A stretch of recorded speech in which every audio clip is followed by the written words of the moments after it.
Such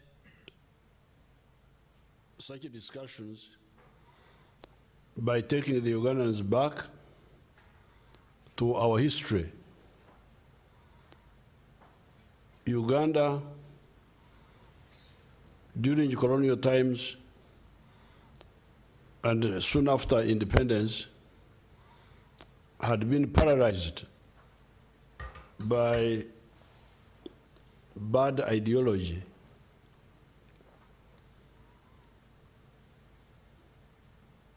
Which resulted in the collapse of the whole system. And the bad ideology was mainly on account of sectarianism, believing in sectarianism of religion and of tribes, and looking down upon women, gender chauvinism. Because of that, institutions could not be built, the army could not be built, political parties could not gain majority, and that's how Uganda collapsed, especially after 1966. And all the way up to 1986, Uganda was totally down. And during that time, a lot of human rights abuses and killings, especially killings, happened. We estimate that between 1966 and 1986, we lost maybe 800,000 people killed extrajudicially, outside the law. Here in Ruero alone, we lost about 300,000 people, and the mass graves are there, in case anybody is doubtful. There is a former police lady who was high rank in the police and had been in the police for a long time. Recently, she wrote a book. I forgot to bring it here, but I recommend that you all read that book, written by Mrs. Vangelana, former police officer. You will see what happened. The suffering.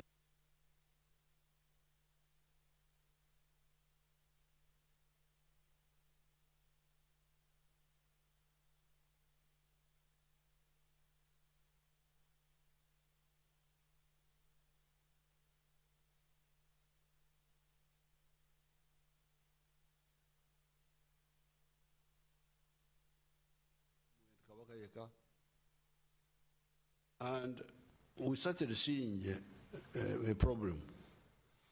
And from 1965, we decided to do some principles. The one I always tell you about, the NRM tells you about, of patriotism, Pan-Africanism, socio-economic transformation, and democracy. Now, because of that,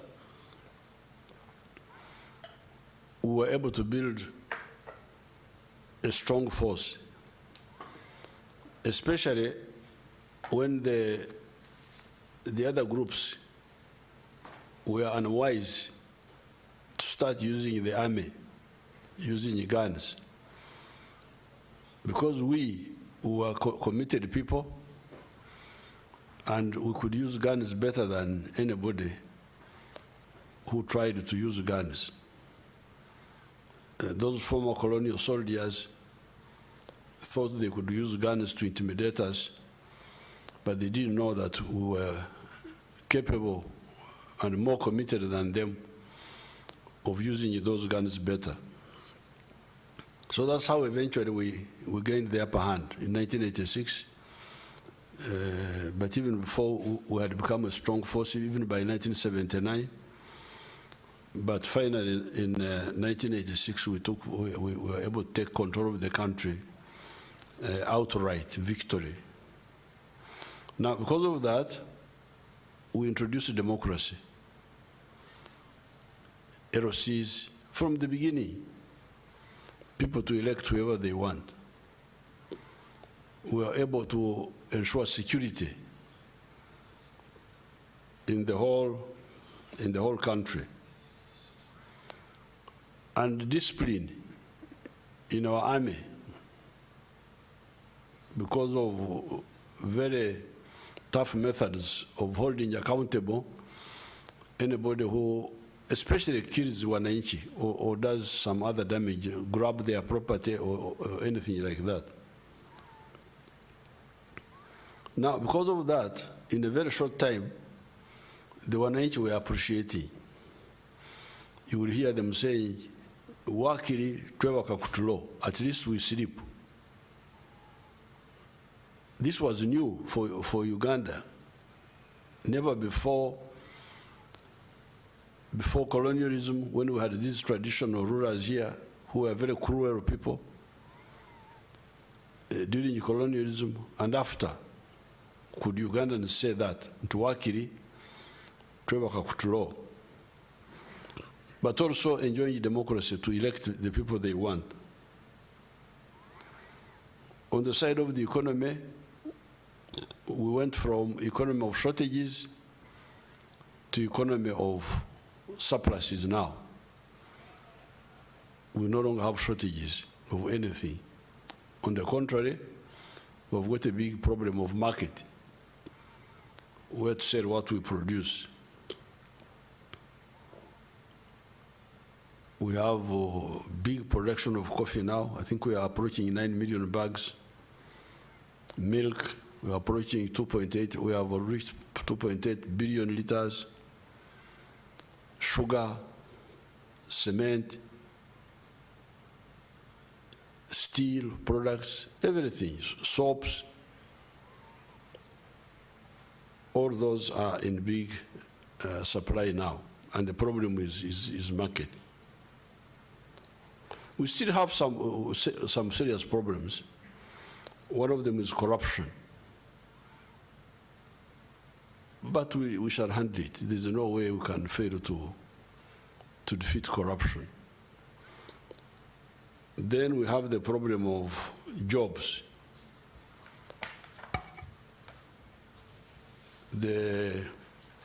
But if you read our programs, for instance, our program for the parish model, this problem of jobs will be tackled seriously. Now, with all this progress and the unity, because when we removed sectarianism of religion and tribes, the Ugandans were more united. That is why in the elections of 1996, NRM got 76%, means the people were more united. 1991, no, 96, no, 2001, we had 70% about. 2006 we went down to 59%. 11 we went back to 68%, almost 70%. 2016 we were at 62%. Recently we were at 58, 59%. All the time above 50%. On the first round, we have never had a second round, because the Constitution says that if you don't get more than 50% on the first round, then you go for the second round. But we have never gone for a second round. Why? Because in spite of the problems, people are more united. In 1962, no party could get more than even 40% I was telling the MPs of the NRM at Kololo the other day how the elections of 1962 went. You can go and look at the newspapers of that time. The elections were held in April 1962. None of the parties could get more than even 40%. Why? Because they had divided people in tribes and in religious groups. Therefore, this success of the NRM is new and very, very useful, as has been shown. The economy has gone from shortages to surpluses. Yes, there are still problems, but we can solve those problems better now that we have a base than before. But because of that, some people did not want unity. They didn't want unity because unity deprives them of blind support of some groups in the population. Some of the actors would like people to support me because I'm a Mnyankore. Support me because I belong to this religion. Not because I am right or wrong, but because I belong to a certain group. Why do they want that? Because they have no good program. They have no good answer to the people's problems. So they want blind support based on identity. We are this religion, we are that religion, we are this tribe. That's what they want. Now, when we brought the new message of no, don't support people because of identity, support them because of solving your problems, then they didn't like it. So some of the groups started fighting the NRM. Lakwena, Kony, Odongolatek, ADF, UPA, Itongwa, all those groups, Kirimutu, were fighting NRM. Why? Because they didn't, this message is dangerous. The message of uniting people is dangerous for them. People must remain divided according in tribes and religion. But we defeated them. And that's why there is total peace in the whole of Uganda. Now, at that time, they were trying to use in Swahili they call it ana kwa ana, face-to-face confrontation with us, open fighting, guerrilla, or even semi-conventional. Banyankole call it busobo antama, to try and to try and challenge the army. You come and we fight. They were destroyed, all of them. Now, when that one was defeated Kony in the north, he went South Sudan, we followed him. Even Central Africa, he ended up in Darfur. And he will never come back here. ADF, we defeated them in Semriki Valley and in Mount Rwenzori. So, this open fight with us, they gave up. And what did they resort to? They now resorted to murders, individual murders. I have some more files here.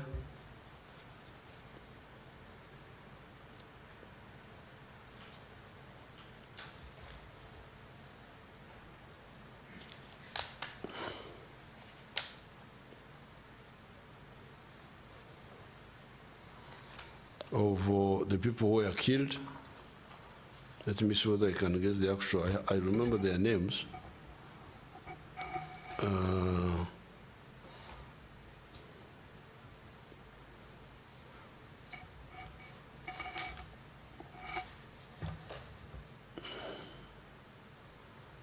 These are the recent ones, but I wanted, now, they started by killing the Muslim sheikhs. I thought I would get to the whole list here, but this is these are killings of the recent ones. But you remember those sheikhs who were killed? Many of them, about 20. Then Kagezi, the prosecutor, was killed, John Kagezi. Major Chugun was killed. Kawesi was killed. Chirumira, Abiriga.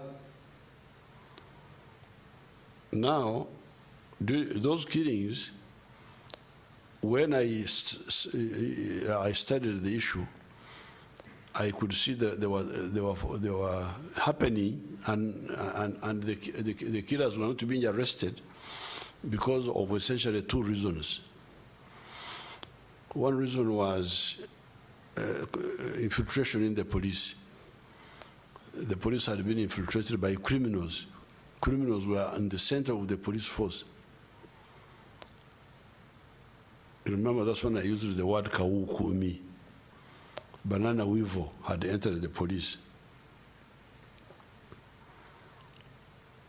But also, I discovered that the police leadership had not detected the lagging behind by the police in policing technology. Because the population of Uganda has increased from 14 million in 1986 to now, I think, 42 million, more than 3 times the expansion. So you can no longer use the same only human-based techniques to deal with such a big population. So I made a speech in Parliament in 2018 where I pointed out this. And I think I gave 12 reasons, 12 ways that we are going to use to defeat this crime. Apart from cleaning the police. Police is not fully cleaned. There are still some weevils there. I hear about them, but they will be cleaned. Now,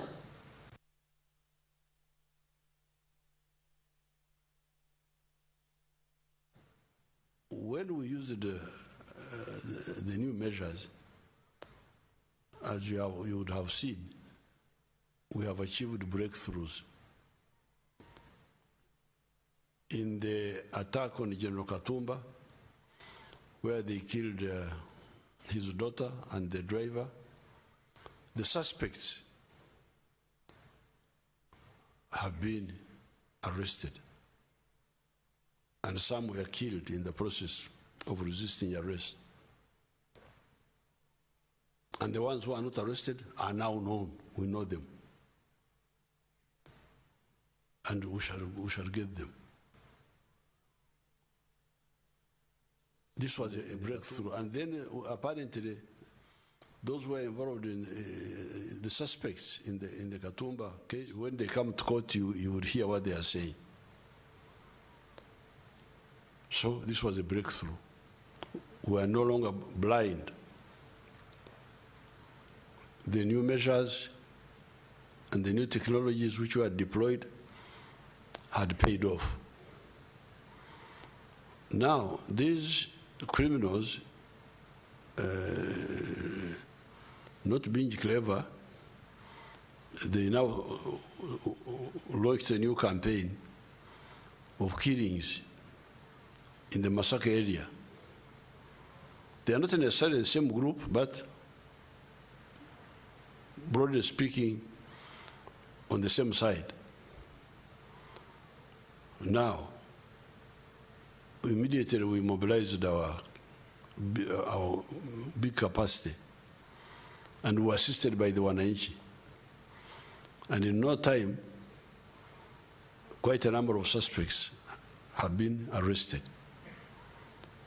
And we have, the police has got very good evidence on many of them. So, whatever they try to do, we defeat it. The killing of the NRM chairman in Toroko, immediately suspects were arrested. They are now already produced before court. I think they are remanded. Many of them are on remand. This is a very big success. So therefore I'm here to assure Ugandans that this crime wave will be defeated. Why? Partly because of the support of the people, but also because of the partially improved technology of the security forces. And we are still moving. We are still moving. We are going to add more capacity. The cattle rustlers in Karamoja, I went there. There was a lot of outcry. But when I analyzed it, that situation is very easy to deal with. It's not such a difficult situation at all. And the retractions we have taken have already sent a message to everybody in Karamoja. Now, the remaining problem is some of the judicial officers really, and the police, two problems. Some of the judicial officers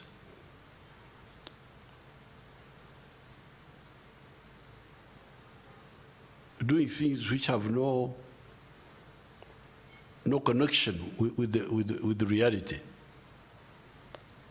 I don't want to use very strong words, but what they do seems to have no connection with reality. In the case of massacre, so many people have died. I think there were 20 or 30. And suspects are given bail.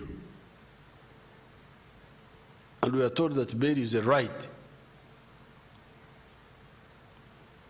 Bail of criminals is a right. How about the rights of the victims? What do you say about the rights of the victims? The victims have no rights. Then the other problem by the police are police bonds. So this now brings me to the Bible. As we talk about first of all, the criminals in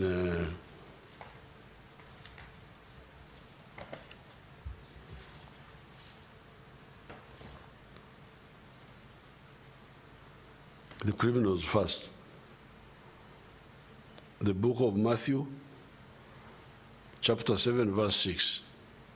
For the criminals, the ones who have been killing people. The list I have here is the list of the ones of massacre. It's a long list. Now it says in Matthew, do not give what is holy to the dogs, nor cast your pearls before swine, pigs, lest they trample them under their feet and turn and tear you in pieces.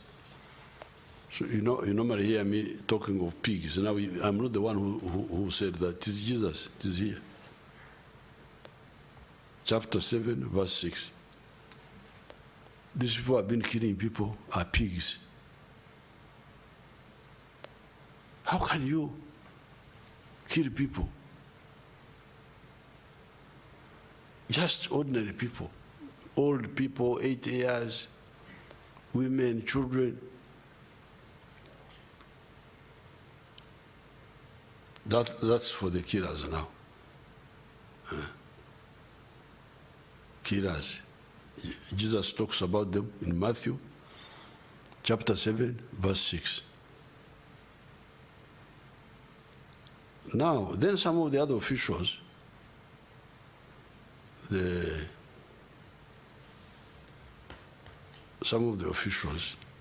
police, and other officials, there is a portion in the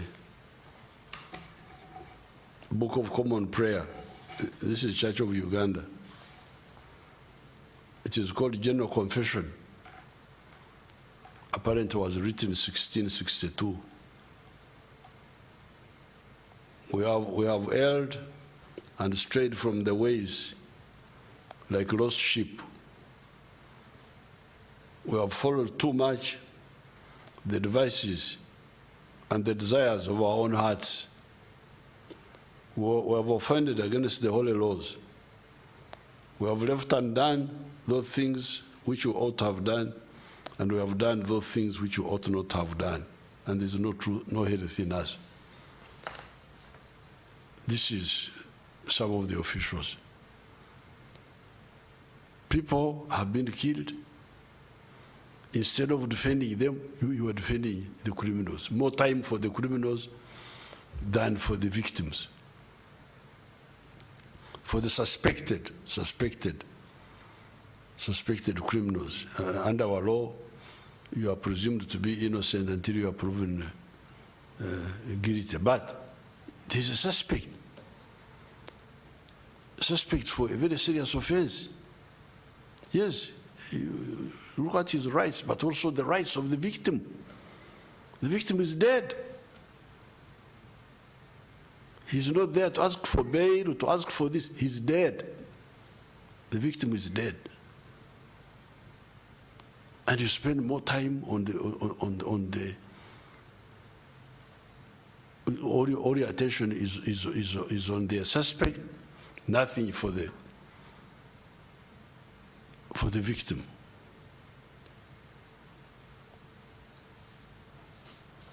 This is not correct. We cannot accept this.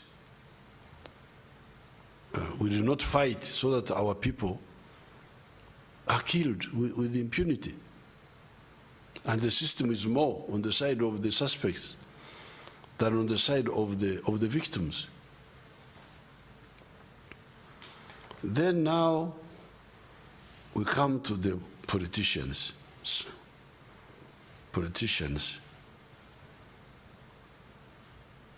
I saw the other day some politicians walked out of parliament.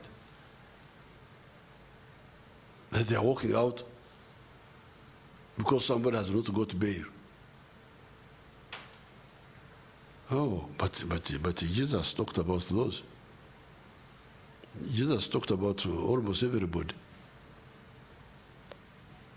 In Matthew chapter 7, verse 15, it says, beware of false prophets who come to you in sheep's clothing, but inwardly they are ravenous wolves. You will know them by their fruits. Mulibategerera ku bibala byabwe. Do men gather grapes from thorn bushes or figs from thistles? If so, even so, every good tree bears good fruit, but a bad tree bears bad fruit. A good tree cannot bear bad fruit, nor can a bad tree bear good fruit. Every tree that does not bear the good fruit is cut down and thrown into the fire. Therefore, by their fruits you will know them. So, these political people who who say nothing about the victims, nothing. All the attention is on the suspects.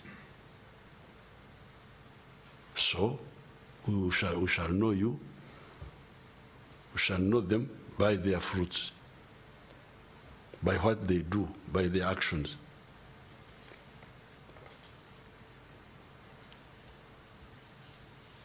If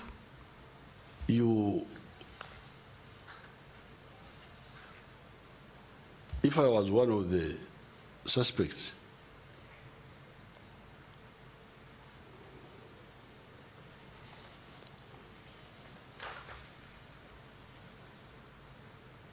or even there were members of my political party, and you are accused of such serious crime, for me, what I would press for is to work expeditiously to prove either myself, if it is myself, or my colleague, if he's a member of my party, to prove him innocent. I will not be say, Temukwatako, don't touch him. No, I will say, no. Let him or her have a quick trial so that the innocence comes out. That's what an honest person, in my opinion, should be doing. But instead, it is cover up.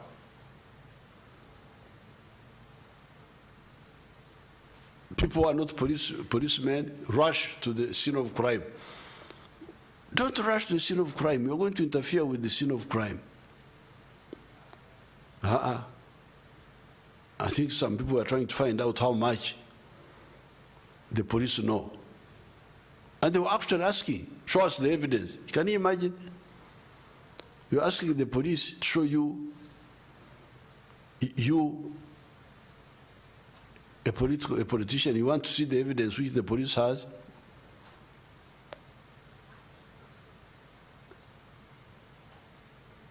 That is attempt to interfere with the investigations. Now you come to use parliament here to interfere with the process. Because one of the arguments against bail is that, first of all, it annoys Uganda. People get annoyed because for them, they may not even know the difference between bail and being released. Bamutadde has been released. So the public get annoyed. This person is suspected to have killed my brother. Now he's walking here. That's how we have got cases of mob justice. Loss of faith in the judicial system. But also, materially, they can interfere with the investigations. So, if the suspects are innocent, their supporters or those connected with them should be saying, quick trial. If the trial delayed, yes, you would say, they have stayed too long. That's why the system provides for 180 days if somebody has not been tried, then there is a problem. But people some of the people don't want the investigations to be concluded. So if you are innocent, demand a quick trial. Don't demand impunity. Don't demand untouchability.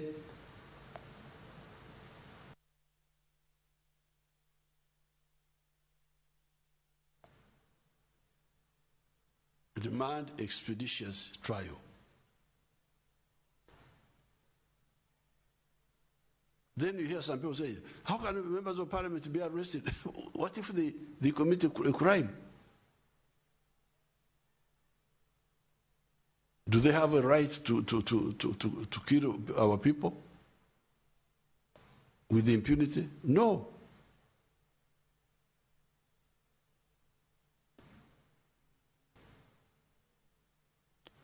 I want to assure Ugandans that we shall not be deflected by all these schemes. We shall ensure full accountability. Even the people who died during the riots, those 54, the riots of last year, which were promoted by these indisciplined groups, I long ago gave orders to ensure that there is thorough investigations. The initial investigations I got during that time were that 32 of the 54 people who were killed were rioting and attacking people, but 22 had been hit by stray bullets. And you remember when I made my speech in Mbada, I said, stray bullet is not clear.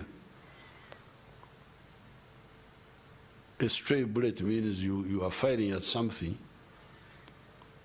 then it bypasses the one it is aimed at and goes and catches another person. But who were the original target? I have now renewed my demand that that whole report should be audited and concluded. So therefore, on both the side of the government and on the side of the criminals, the NRM insists on full accountability and responsibility.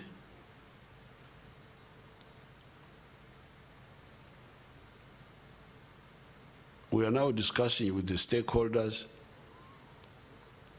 about all these issues. I started a discussion with the NRM caucus. I saw one of the papers, Monitor, the famous Monitor, the one which works for the enemies of Uganda, saying how they were not in the meeting. How did they know what took place? That shows you how very low caliber these people are, misrepresenting what you didn't see. But whatever maneuvers, nobody would deflect us from ensuring that there is full accountability. So all the stakeholders are discussing this issue of bail. We shall discuss it and get a solution. It will not be used as a cover to protect criminals, no. Secondly, we are discussing the issue of lenient sentences. Somebody has killed a person, life imprisonment. Life imprisonment. But the person you killed is not in prison. He's in the grave. So for you want to remain in that hotel called prison for life? Why? Why don't you ensure equality in actions? You killed, you must be killed. If you are to, so that one would not accept. This is life imprisonment. It is life for life, tooth for a tooth, unless you are forgiven for some reason. And as I said during the judge's time,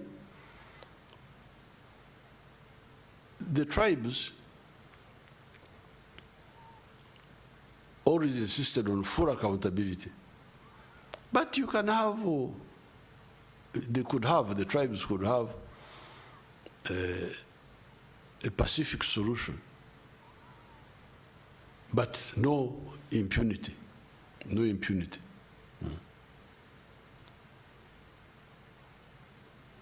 So therefore, we are continuing to discuss this. Nobody will stop us.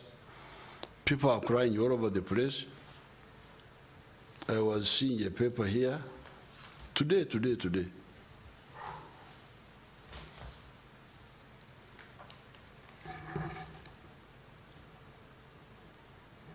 There was something about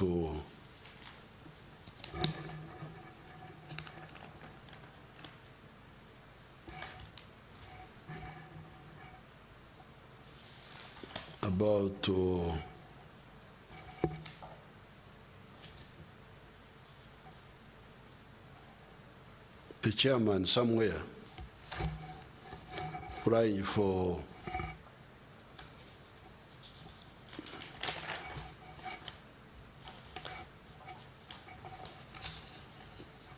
get it for me, Omona, the chairman of somewhere in Kabarore, in this paper here,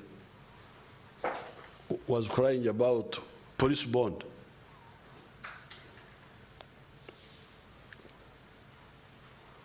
Get it for me. It is somewhere, you go page by page.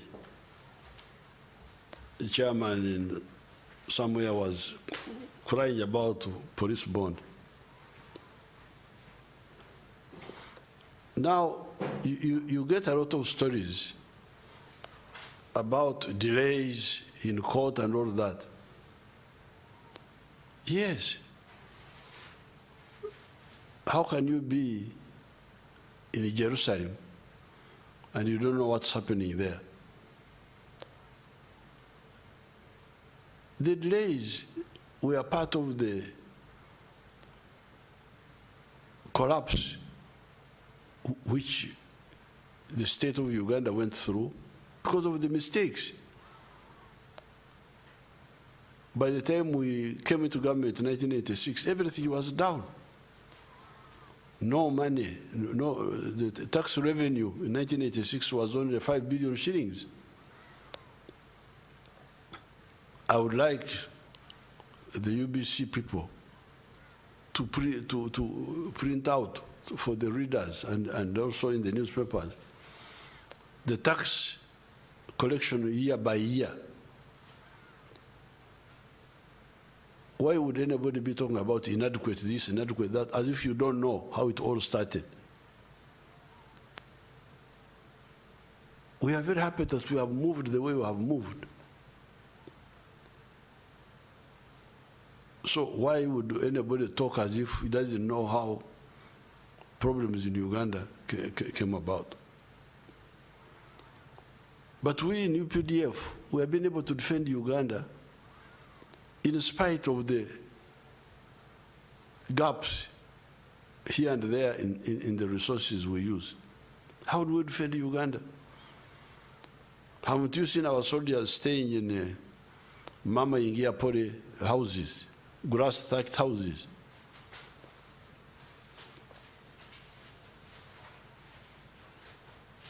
Can somebody staying in a grass-thatched house shoot you and you die? Or not?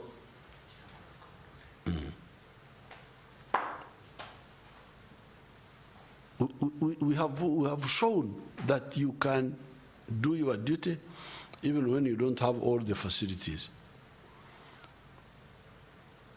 Even in the question of justice, you can prioritize. These cases are not the same. Murder is not the same as assault, as other things. So you can prioritize, and you say with murder, we give it priority. We don't have enough resources to handle all cases at a go, but let's prioritize murder.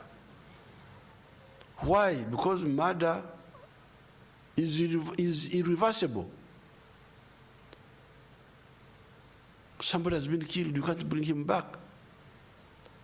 Other problems, I can be in prison for a long time, I will come out. I was so many times in prison in Tanzania. There's no Tanzanian prison I did not go to. Bukoba 2 times, Mwanza, Tabora, Dar es Salaam Central Police Station, Ukonga Maximum Security Prison. There's no way I didn't go in prison in Tanzania. Don't you see me here? Didn't I get out and do some useful work? Even exile alone was like a prison, 8 years, so much things. But we came out. Exile was like prison. Being in the Royal Triangle, cut off. We didn't know what was happening to our families, to our. So there's nothing you can compare with the dying. Dying is irreversible, or other issues, problems are reversible. So therefore, this argument of delayed days cannot apply to murder. The court system can prioritize murder, and the murder cases are not so many. If you take the whole country, they are not the majority of the cases, of the backlog.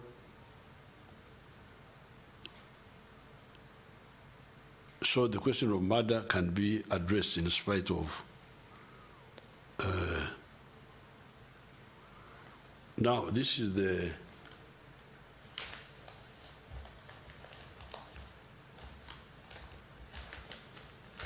problem of Kabarore.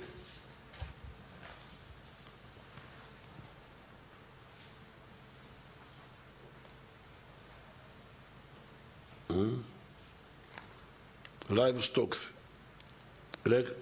thieves. This is on page of today, page 12 of New Vision. On the bottom there. Livestock thieves that are mainly targeting cows have invaded Kabarore district.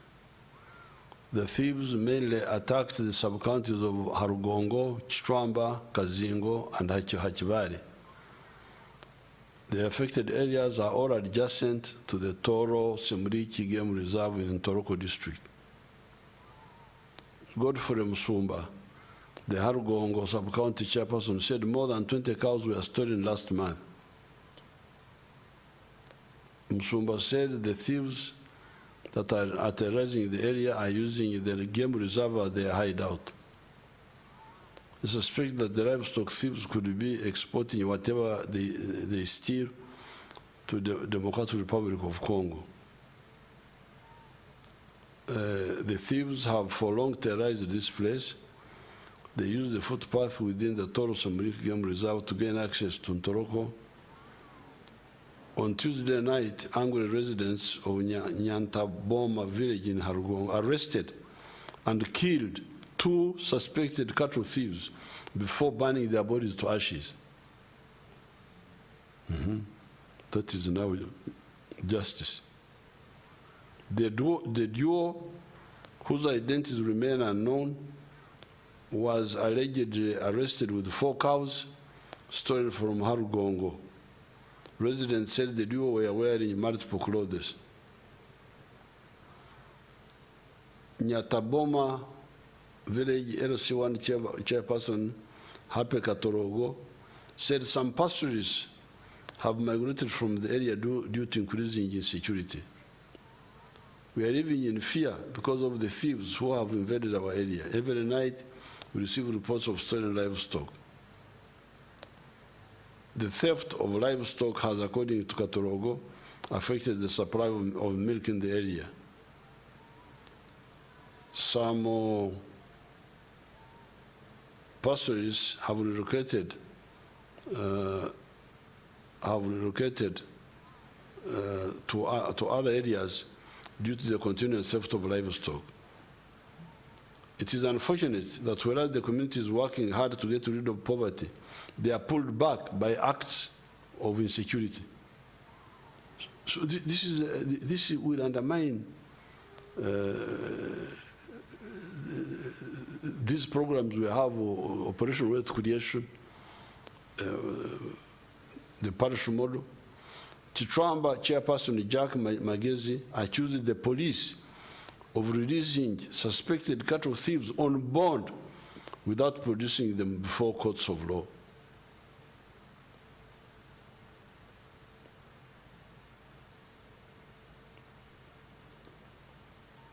One of the people said it is unfortunate that these 2 were killed before they shared any information with security. We suspect the Toro Semriki Game Reserve is harboring criminals and so on. So this is not a joke. Now here, people here are crying, and 2 people were killed. Oh, how can we have a system like this? So therefore, for the police, I will not accept the issue of bond for police, by police. In cases like this, you give bond. I'm going to discuss with the Attorney General to see how to stop this nonsense from the police side. On the side of bail, we are going to discuss with all the stakeholders, the NRM caucus people, the wananchi in the countryside, and the judiciary, to see how we stop bail being misused by using it to cover criminals. On the issue of the resources for the courts, we have put more money. They have been having a budget of 190 billion. We have now pushed it to about almost 400 billion now, and we are targeting 800 billion. And when we get there, we shall have more network of courts in the whole country. This one we have agreed with the Chief Justice and the judiciary in general. That's what I wanted to mention on the issue of bail. Then I would like to conclude by talking a little bit about the funny people I see on commenting, writing. The other day I gave a speech on the issue of human rights. I was explaining, really explaining our doctrine on the human rights. Then I saw people saying that I was doing it because of donors. People are really sick. I am doing things because of donors. Now, here, I have the NRA Code of Conduct, NRA Code of Conduct. I will publish it in the papers for those who are interested. This was adopted at Kanyanda, at the Kanyanda Conference of 1981, 82 December.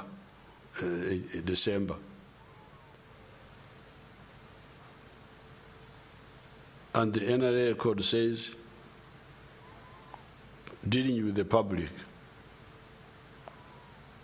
never abuse, insult, shout at, or beat any member of the public.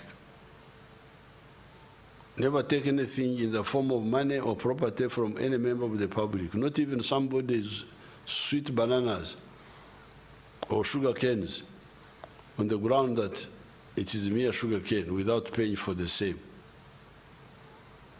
Pay promptly for anything you take and in cash. Never kill any member of the public or any captured prisoners, as the guns should only be reserved for armed enemies or opponents, armed opponents. Return anything you borrow from the public. Offer help to the members of the public who may be in the territory of your unit. Offer medical treatment to members of the public who may be in the territory of your unit. Never develop illegitimate relationship with any woman, because there are no women as such waiting for passing soldiers, yet many women are wives or daughters of somebody somewhere. Any illegitimate relationship is bound to harm our good relations with the public. There should be no consumption of alcohol until the end of the war. Drunken soldiers are bound to misuse the guns which are given to them for the defense of the people, and so on. So this one was adopted in 1981. Where were the donors? Which donors were we trying to impress?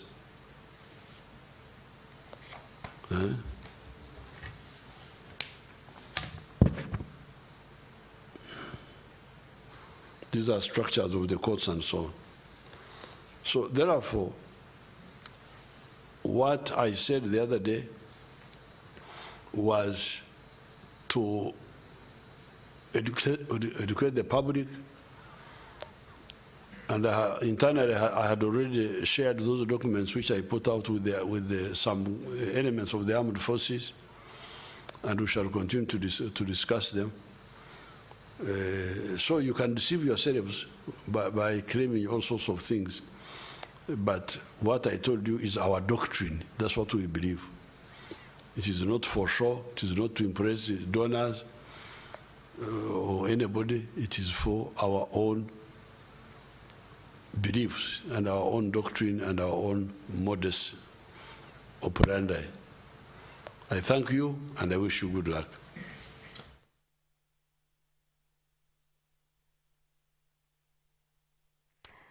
You're watching NBS here at the Political Command Center, and that's the just concluded President Yoweri Museveni's address on important national matters. And of course, it just concluded that address laughing off comments probably from social media that were about his last address, where he talked about the human rights doctrines, insisting that that particular speech had nothing to do with impressing the donors, because what he actually talked about stands within